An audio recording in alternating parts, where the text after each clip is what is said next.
નમસ્કાર વિદ્યાર્થી મિત્રો. ચાલો હવે 31માં સવાલથી આપણે આગળ જઈએ. પ્રક્ષેપ ગતિમાં મહત્તમ ઊંચાઈએ પદાર્થનો વેગ કેટલો હોય છે? પ્રક્ષેપ ગતિની અંદર આપણને ખ્યાલ છે કે એ બે પ્રકારના વેગ હોય. એક સમક્ષિતિજ વેગ હોય યુ કોસ થીટા, અને એક એક ઉર્ધ્વ પ્રવેગ હોય યુ સાઇન થીટા. હવે સમક્ષિતિજ દિશાનો વેગ છે એ હંમેશા અચળ રહેશે. એનું કારણ છે કે સમક્ષિતિજ દિશામાં પ્રવેગ છે એ 0 હોય.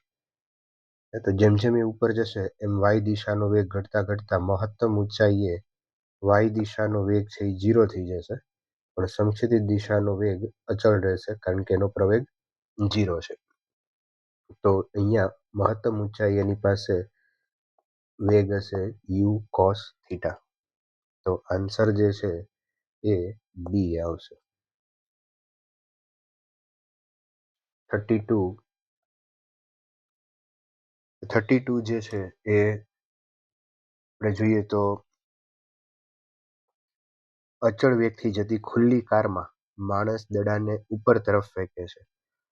હવે જો કાર જે છે, માની લો કે ખુલ્લી કાર જે છે એની અંદર અચળ વેગથી ગતિ કરે છે. હવે જ્યારે માણસ છે એ ખુલ્લી કાર જ્યારે ગતિ કરતી હોય ત્યારે માણસનો વેગ અને હાથમાંથી જ્યારે એ દડો ફેંકશે, બરાબર, તો એ દડો જે છે એ ઉપર જશે અને પ્રક્ષિપ્ત ગતિ કરતો અહીંયા આવશે. તો દડાનો વેગ અને માણસનો વેગ આ બંનેના વેગ છે એ સરખા હશે, કારણ કે કાર અચળ વેગથી ગતિ કરે છે. સમક્ષિતિજ વેગ બેયના સરખા હોય તો દડો છે એના હાથમાં પાછો આવશે.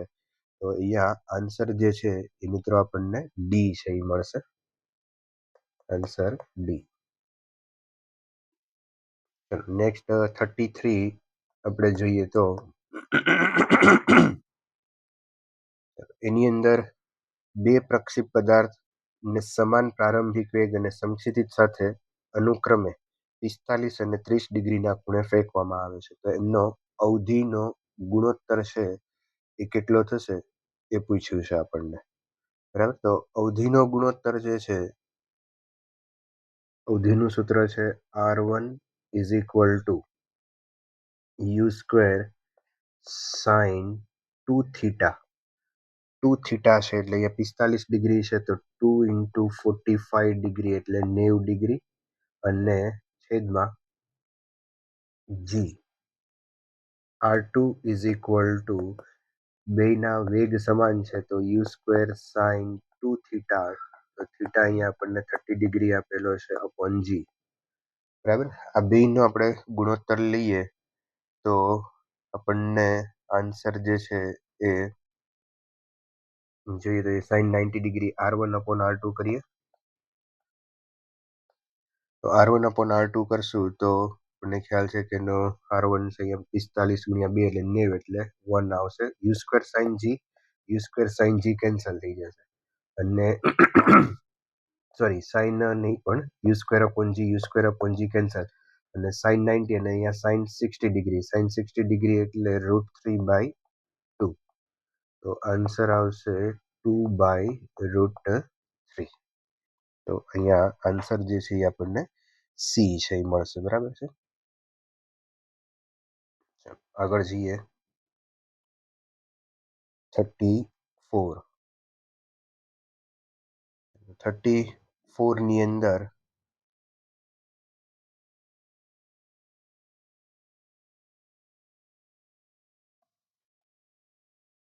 અહીંયા એ અને બી નો વેગ આપણને આપેલો છે. તો એ ની સાપેક્ષે બી નો વેગ વધવાનો છે. તો અહીંયા લખી શકીએ આપણે કે બી નો વેગ એ ની સાપેક્ષ. તો વીબી માઇનસ વીએ.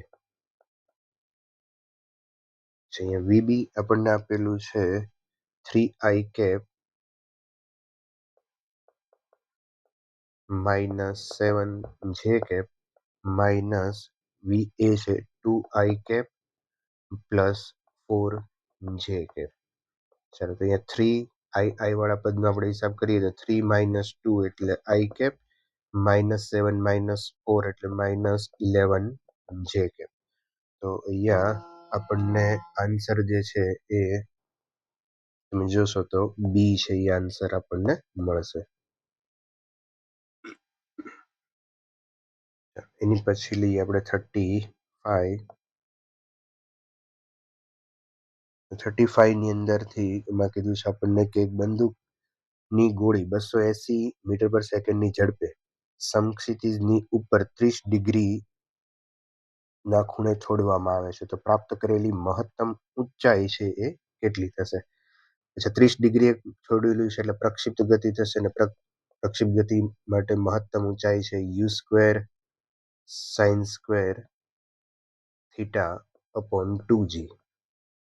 તો પ્રારંભિક વેગ આપણને આપેલો છે 280 નો સ્ક્વેર કરશું sin² θ તો sin 30 ડિગ્રી છે અને /2g 9.8. બરાબર, આનું કેલ્ક્યુલેશન તમે કરશો તો 1000 મીટર આવશે એટલે કે આન્સર છે એ આપણને ડી મળશે. નેક્સ્ટ આપણે 36 છે એ જોઈએ તો 36 ની અંદર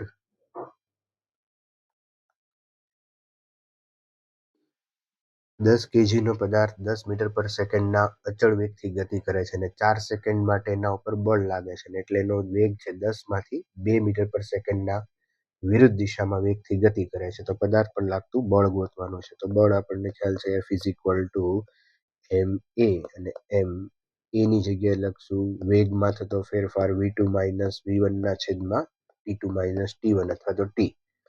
અચ્છા, દળ આપણને આપેલું છે અહીંયા 10 kg, અંતિમ વેગ આપ્યો છે 2. પછી અહીંયા મિત્રો જે પ્રારંભિક વેગ છે એ ધારો કે 10 મીટર પર સેકન્ડ અથવા તો 10 I કેપ હોય તો વિરુદ્ધ દિશામાં એનો અંતિમ વેગ જે છે એ વિરુદ્ધ દિશામાં છે તો -2 I કેપ આપણે લખવું પડશે. વિરુદ્ધ દિશામાં છે તો v2 એટલે -2 અને v1 પ્રારંભિક છે 10 અને છેદમાં 4. તો અહીંયા આન્સર છે એ 30 ન્યૂટન છે એ આવશે. તો આપણને ખ્યાલ છે કે અહીંયા આન્સર છે એ બી, ઓપ્શન બી છે એ આવશે. બરાબર.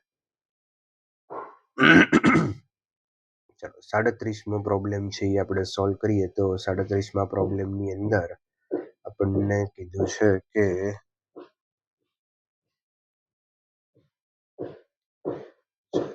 અહીંયા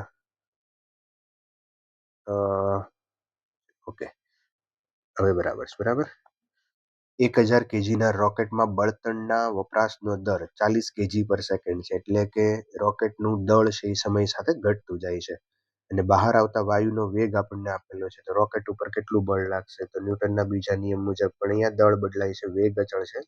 F = v dm/dt. બરાબર, તો વેગ આપણને આપેલો છે 5 × 10⁴ અને dm/dt છે એ 40 છે. ચાલો તો અહીંયા 5 ચોક 20 અને એનો ઘાતમાં આપણે કન્વર્ટ કરીએ તો 10⁶ ન્યૂટન. તો આપણને ખ્યાલ છે કે અહીંયા આન્સર જે છે એ સી આવશે. બરાબર. નેક્સ્ટ 38 જોઈએ તો કણ પર લાગતું વેગમાન આપણને આપેલું છે. કણનું વેગમાન આપેલું છે a + bt².